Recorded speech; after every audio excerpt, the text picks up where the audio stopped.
So here's your video for your Unit 7 quiz review. For these first three, we're going to find the distance between those 2 points. So what you're going to need to do is draw in the rest of your right triangle and count the distance of each of the sides. So I recommend putting a little dot on each box to count them. So this side is 4 and this side is 2. And we're going to just put that into our Pythagorean theorem. So 4 squared plus 2 squared equals c squared. I'm just going to kind of be your calculator here, but you can always type them into Desmos if you don't know them. 4 squared gives you 16. 2 squared gives you 4. Adding those together, 16 plus 4 is 20. And then to get rid of the squared, we're going to square root. Now you have to split that apart. You have to come up with two numbers that multiply to be 20, and one of them has to be something you could actually square root. So I did 4 times 5 is 20. And the purpose of choosing 4 is that's something you could actually square root, which is 2. Square root of 4 gives you 2. So 2 square root of 5. Now the entire quiz isn't multiple choice, but that one is multiple choice. So if you feel like you couldn't, split that apart, you can type square root of 20 into your calculator, get a decimal, and then type each of the answer choices into your calculator and pick the one that matches. So you can always do that. So let's try that again. We're going to draw in the rest of our triangle and count the sides. So 1, 2, 3, 4, 5, 6, 7, 8 for that side. So 8 squared plus 1, 2, 3, 4, 5, 6 for this side. So 8 squared plus 6 squared equals c squared. 8 squared is 64. 6 squared is 36. Again, you can always type those into the calculator. Adding those, you get 100. And then when you square root of 100 is just 10. So that one came out nice to a whole number, and we didn't have to worry about the square roots. All right, last one of these. We're going to draw in the rest of our triangle, count the sides. 1, 2, 3, 4, 5 for that one. 1, 2, 3 for that one. So 5 squared plus 3 squared equals c squared. 5 squared gives you 25. 3 squared gives you 9. Add those together, you're going to get 34.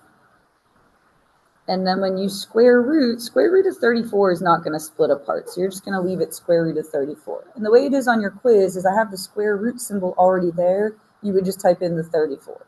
Right? So it's like set up for you.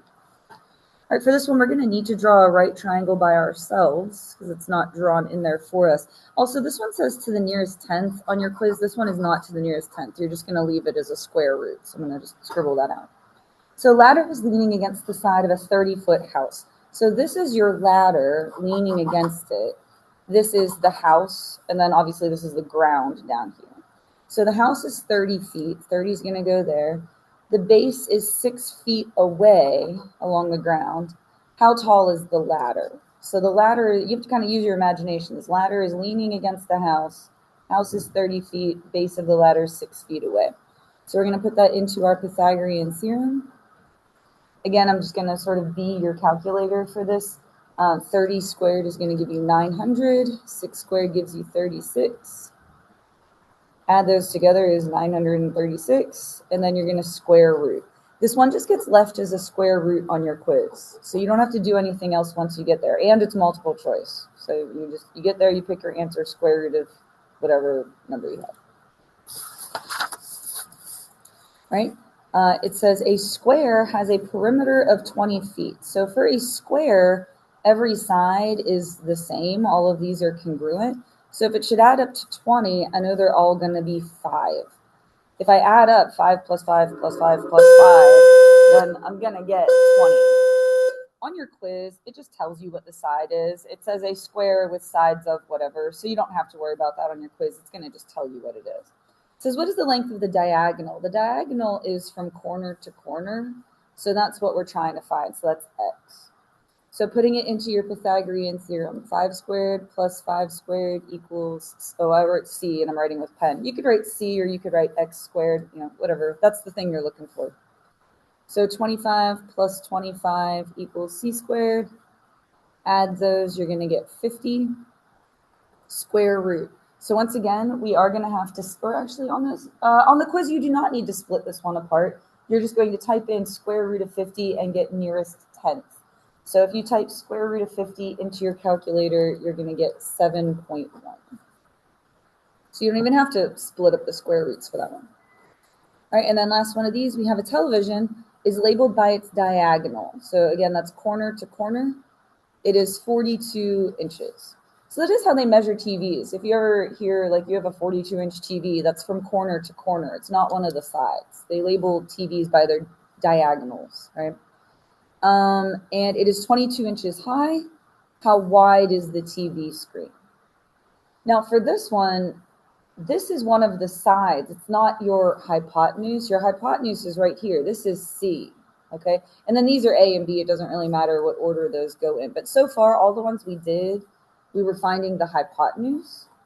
But this one, we're finding one of the other sides. So it's going to be x squared, or you could put a squared, plus 22 squared equals 42 squared. So just make sure your hypotenuse is the one that's over here.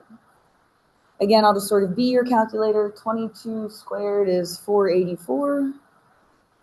And then 42 squared is 1,764.